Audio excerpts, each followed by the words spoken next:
Welcome to The Source, where we combine the headlines with in-depth conversations with the newsmakers themselves. Sitting in for Pinky Webb, I'm Ria Tanwat Cotrillo. Today on the program, the Cessna plane reported missing in Albay was found on Mayon Volcano more than 32 hours after it disappeared. Camalig Albay Public Information Officer Tim Florece joins us in the show. And later, President Bongbong Marcos stresses the country will continue to defend its territory in the West Philippine Sea. China maintains its Coast Guard did not use military-grade laser against Filipino personnel near Ayungin Shoal. Philippine Coast Guard spokesperson for the West Philippine Sea, Commodore J. Tariela, tells us more.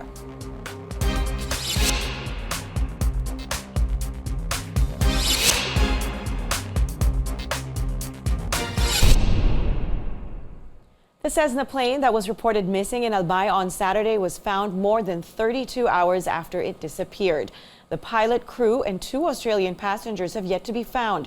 Search and rescue operations were not yet launched due to the risks posed by Mayon Volcano, which is under Alert Level 2 status. Let's go straight to the source of the story, Camalig Albay Public Information Officer Tim Florece. Tim, good morning. Thank you for being here. First, maybe we can start with an update on the missing Cessna plane in Albay. The crash site has been found for this plane. Maybe you can tell us the kind of operations that authorities are undertaking at this moment. Well, just before lunch yesterday, the Cessna plane reported missing and unresponsive was finally located. And it was found at the upper part of Kirangay, Barangay Kirangay. That is one of the barangays of this town, Camalig, Albay.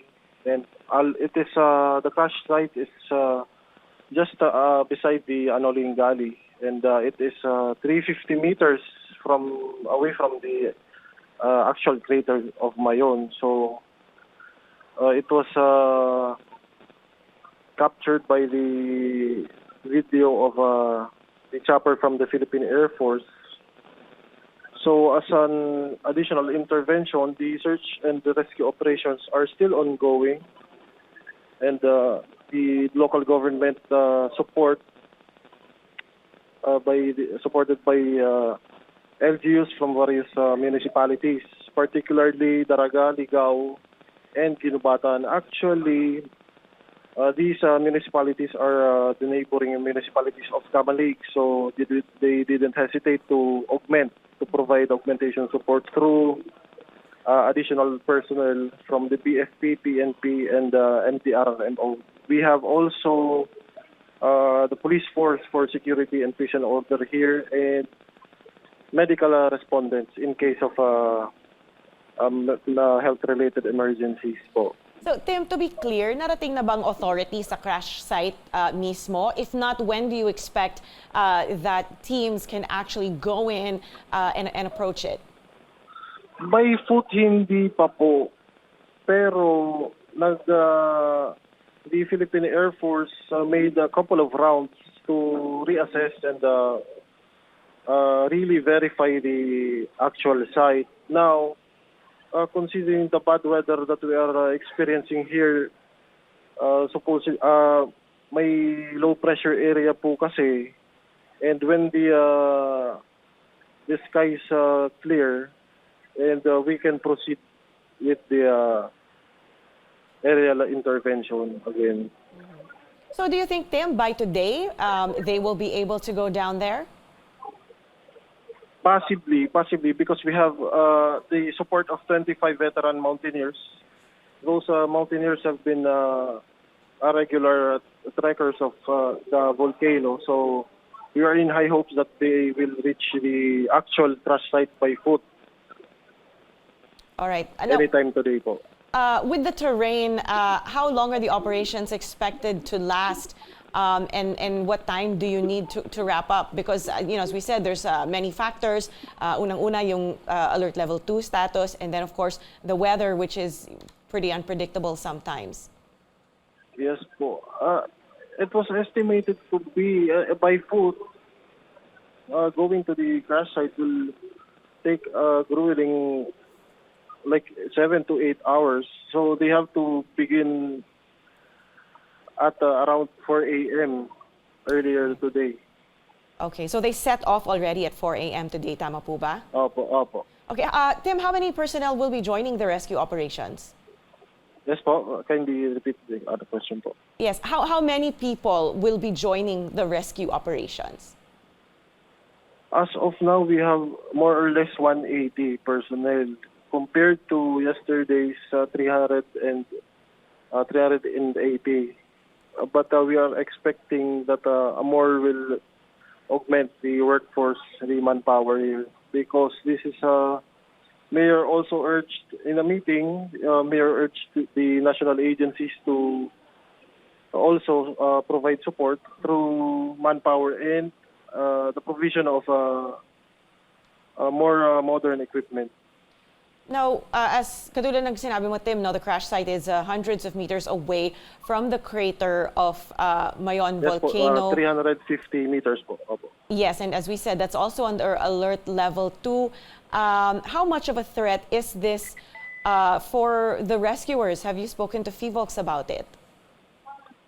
Yes, we have coordinated with the FIVOLCS, and the FIVOLCS said that they will initially make the go signal so we can proceed. But most probably the mountaineers got the go signal, so they went to they began their trekking at around 4 a.m. Okay. So dahil nag-start na sila, we Yes, assume po na may go signal na from FIVOLCS. Now, are there any signs of the passengers on board at all from the footage that we've seen and the areas that teams have been able to access? When was the last contact na nagkaroon sa kanila? Well, the last contact was on Saturday at around 6 in the morning. That was the last contact with the Civil Aviation Authority of the Philippines with the said aircraft. Pero po at around 10 p.m. on that Saturday, the authorities detected the cell phone of one of the passengers, one of the Australian passengers. And doon po sa na-detect is yung coordinates. So upon assessment of the concerned personnel, natagpuan po na doon po yung site ng yung location ng cellphone ay nandun po talaga sa crash site. So paano nila na-detect yung cellphone na to? I guess po through GPS. Okay. Now, regarding the families, nakikipag-coordinate na ba ang mga families sa inyo? Yes po. Actually, they will be arriving at more or less mga 2 hours from now. Okay. Opo. So, for now, is the LGU discussing or considering maybe suspending Cessna operations habang may investigation pa? Yes po. Pakiulit po naman. Yes. Opo. Is the LGU discussing or considering maybe suspending Cessna operations habang may investigasyon pa? Ay, hindi po kasi lalong-lalo na lives are at stake here, so kailangan po na patuloy po yung search and rescue operations. Sabi po nga ni Mayor Caloy, he reiterated na this will not be declared as search and retrieval. Sorry, Tim, yung sinabi ko was, is the LGU thinking of suspending Cessna operations? Because this is the second Cessna accident in just the matter of weeks. That is not covered with the authority of the local government po. Maybe the provincial government of Albay. All right. Thank you so much for your time this morning, sir. That was Camalig Albay Public Information Officer Tim Florece. We will be taking a short break coming up as Beijing continues to defend its recent act of intimidation in the West Philippine Sea. President Bongbong Marcos insists Manila will not lose an inch of its territory. We'll talk about that and more with the Philippine Coast Guard when we return. This is The Source on CNN Philippines. Stay tuned.